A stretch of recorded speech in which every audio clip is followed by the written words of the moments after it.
your feminine value, man or woman, literally your value, what people pay for or what they want to have sex with or what they want to marry or what, the exchange, and here it's very specific. It's the exchange of, you get, as a feminine partner, you get consciousness in your partner to the extent your body gives responsive love. They determine each other. So if you're, as a feminine body, if I'm sitting here, let's say I'm alone in this room, but I'm feeling everything. Like I'm feeling the nature outside, the ocean, birds going by, tweets. So my body is completely connected. And then a man walks in that door. So let's say this kind of man walks in.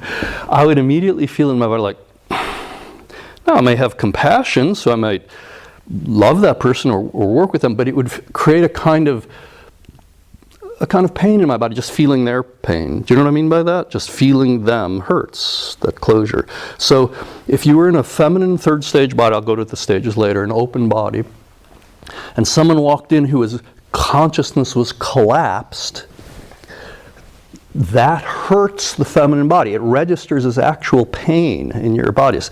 As you become more sensitive, especially the feminine parts, the cervix, heart, or the soft parts of your body. So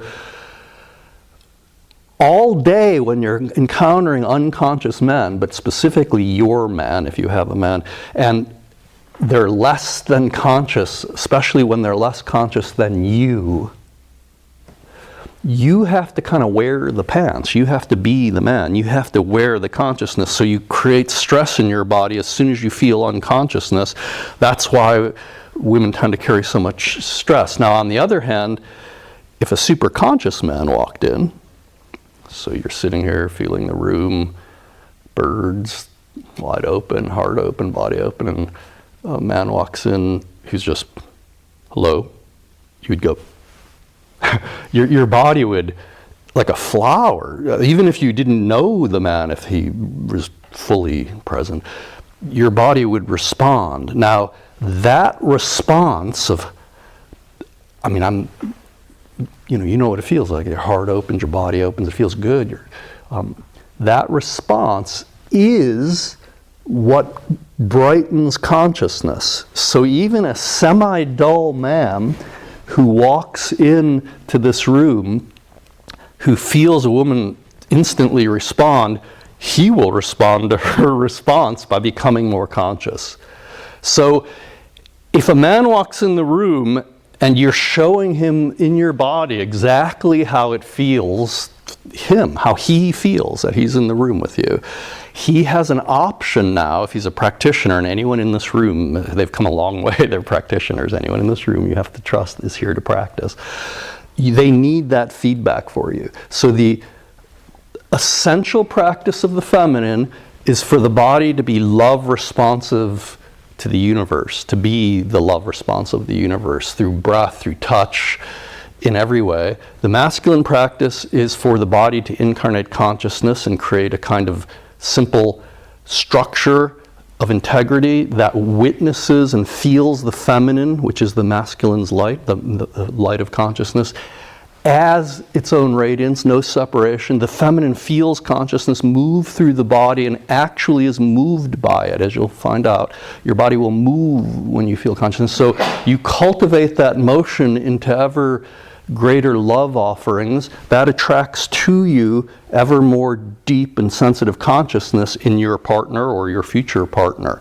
So you learn these things, and now you have the option.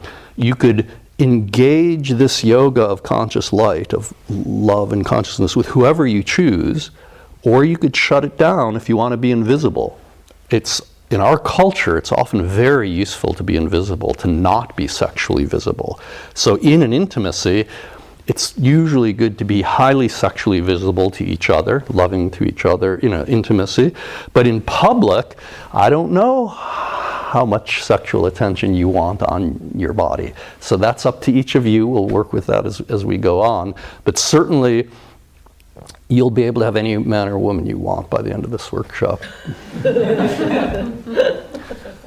And it's heavy karma. I mean, a lot of people learn it and they go out and they, it hurts, but you have to, you reap what you sow. So what I mean by that is every woman on earth, every feminine person, man too, every feminine identified person on earth wants a conscious partner.